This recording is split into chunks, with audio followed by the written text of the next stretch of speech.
semuanya, perkenalkan nama saya Ade Khairul Rizkia dengan NIM 230410609. Di sini saya akan menjelaskan materi tentang model-model dalam penelitian tindakan kelas. Selamat menyaksikan. Latar belakang penelitian tindakan kelas atau biasa disebut dengan PTK merupakan pendekatan penelitian yang populer di kalangan pendidik karena kemampuannya yang mengintegrasikan tindakan perbaikan dan refleksi sistematis untuk meningkatkan kualitas pembelajaran. PTK ini juga menempatkan guru sebagai peneliti yang merancang, melaksanakan, mengevaluasi intervensi dalam konteks yang nyata. Nah, seiring berkembangnya zaman, PTK ini muncul berbagai model yang mengarahkan tahapan strategi dan prosedur pelaksanaannya, seperti model Kurt-Lewin, model Chemis, model Elliott, dan serta model-model adaptif yang menekankan kolaborasi guru, penggunaan data pembelajaran, dan pendekatan berbasis bukti. Next, model-model dalam penelitian tindakan kelas. Menurut Good dan Travers menjelaskan bahwasannya model adalah abstraksi dunia nyata atau representasi peristiwa kompleks dari suatu sistem dalam bentuk naratif, matematis, grafis, serta lambang-lambang lainnya. Model bukanlah hanya sekadar realitas, akan tetapi representasi realitas yang dikembangkan dari keadaan tertentu. Berikut ini adalah model-model penelitian tindakan kelas yang dapat kita terapkan dalam PTK. Yang pertama itu ada model Kurt-Lewin. Kurt-Lewin menjelaskan bahwasannya ada 4 hal yang harus dilakukan dalam proses penelitian tindakan kelas, yaitu perencanaan, tindakan, observasi, dan refleksi. Pelaksanaan penelitian tindakan ini adalah proses yang terjadi dalam suatu lingkaran yang terus-menerus. Dan yang kedua itu ada model Ebut.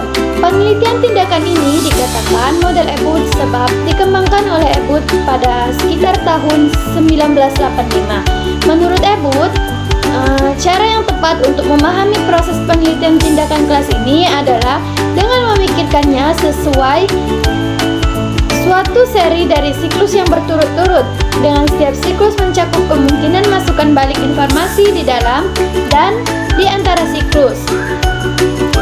Deskripsi ini mungkin tidak begitu rapi dibandingkan dengan membayangkan proses itu sebagai spiral atau dengan bagan representasi. Yang ketiga itu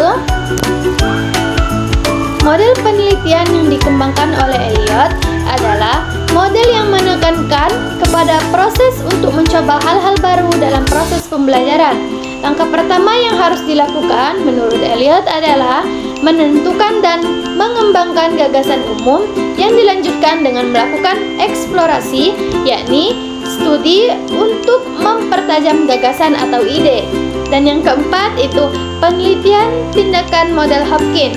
Menurut Hopkins, tahun 1993, pelaksanaan penelitian tindakan ini dilakukan membentuk spiral yang dimulai dari merasakan adanya masalah penyusunan rencanaan, pelaksanaan tindakan, melakukan observasi, mengadakan refleksi, melakukan rencana ulang, melaksanakan tindakan, dan lain seterusnya. Yang kelima itu ada model penelitian tindakan kelas dalam bentuk siklus. Dari hasil studi mengenai PTK, penulis mengusulkan suatu model PTK yang kemudian penulisan nama PTK model siklus. Dinamakan model siklus karena model ini lebih menonjol kegiatan yang harus dilaksanakan oleh setiap peneliti, misalnya guru dalam setiap kali putaran. Dan yang terakhir ada model spiral dari Chemis dan Taggart. Secara mendetail, Chemis dan Taggart menjelaskan tahap-tahap penelitian tindakan yang dilakukan. Permasalahan penelitian ini difokuskan kepada strategi bertanya kepada siswa dalam pembelajaran sains. Keputusan ini timbul dari pengamatan tahap awal yang menunjukkan bahwa siswa belajar sains dengan cara menghafal dan bukan dalam proses inquiry. Next, model tahapan penelitian kelas. Tahapan penelitian kelas atau biasa disebut dengan PTK yang digunakan dalam bahasan kali ini menggunakan model Chemis dan Taggart yang diadopsi dari model Kurt-Lewin yang memperkenalkan 4 tahap dalam pelaksanaan metode penelitian tindakan kelas, yaitu perencanaan, tindakan, pengamatan, dan refleksi. Yang pertama itu penjelasan dari perencanaan. Nah, perencanaan ini, tindakan perbaikan, merupakan tahapan awal yang harus dilakukan oleh seorang guru sebelum melakukan pembelajaran. Yang kedua itu tindakan.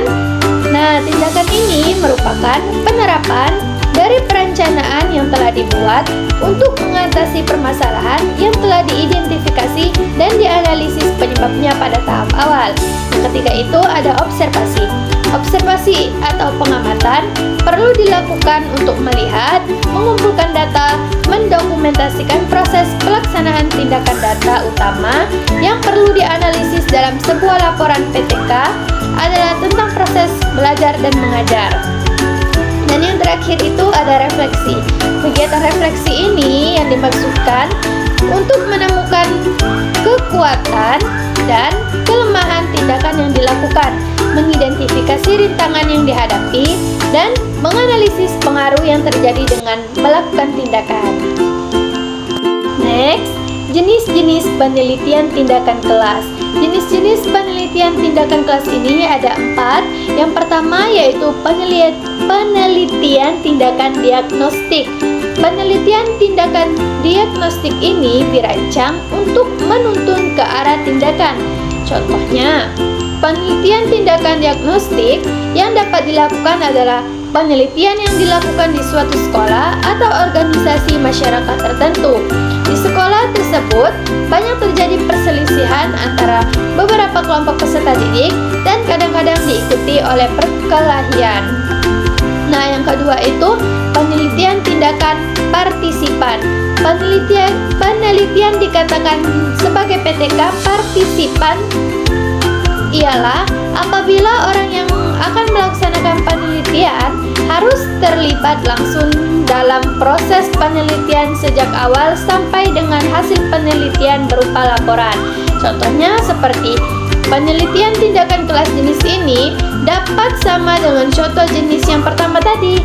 Namun, peneliti harus berada di sekolah dari awal penelitiannya, yaitu pada waktu mendiagnosis atau menganalisis keadaan dan melihat kesenjangan antara keadaan nyata dan keadaan yang diinginkan, merumuskan rencana tindakan, kemudian ikut melaksanakan rencana tersebut dan memantaunya, dan terakhir itu melaporkan hasil penelitiannya. Yang ketiga yaitu penelitian tindakan empiris. PTK empiris ini ialah apabila peneliti berupaya melaksanakan sesuatu tindakan atau aksi yang membukakan apa yang dilakukan dan apa yang terjadi selama aksi berlangsung. Yang keempat atau yang terakhir itu penelitian tindakan eksperimental. PTK eksperimental ini ialah apabila PTK diselenggarakan dengan berupaya menerapkan berbagai teknik atau strategi secara efektif dan efisien di dalam suatu kegiatan belajar mengajar.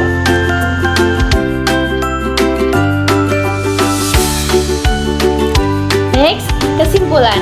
Jadi dari materi yang saya jelaskan tadi, kesimpulannya adalah penelitian tindakan kelas atau PTK merupakan metode penelitian yang penting dalam dunia pendidikan untuk meningkatkan kualitas proses dan hasil pembelajaran secara praktis dan reflektif. Dalam materi yang saya jelaskan tadi, dijelaskan bahwasannya terdapat berbagai model PTK yang dapat digunakan, yang masing-masing memiliki kekhasan dan keunggulan tersendiri. Beberapa model utama yang banyak dibahas meliputi model Kurt-Lewin, model Ehud, dan model Elliott, serta model Hopkins yang menekankan siklus berulang melalui tahapan perencanaan, tindakan, observasi, dan refleksi.